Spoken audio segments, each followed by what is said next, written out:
এটার জন্য আমি এটা ম্যারিনেট করে রাখছিলাম ফ্রিজে 24 ঘন্টার জন্য। ফ্রিজ থেকে বের করে এটা আমি নর্মাল করে নিচ্ছি, ডিফ্রস্ট করে নিচ্ছি। এখন এটা আমি তেলে ভেজে নিব, কোনো রকম ওভেন ইউজ করব না বা কোনো বারবিকিউ গ্রিল ইউজ করতেছি না, আমরা নর্মাল প্যানে এটা গরম করে নিচ্ছি।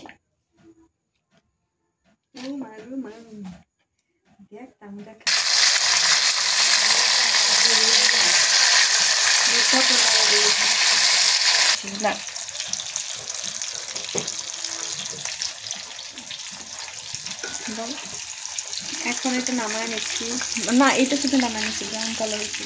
না না না না না আমি এখন করবো না, সেটা দিচ্ছি আবার নতুন করে ভাজতেছি।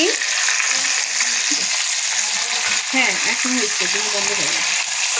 ভাজা প্রায় কমপ্লিট, শেষের পর।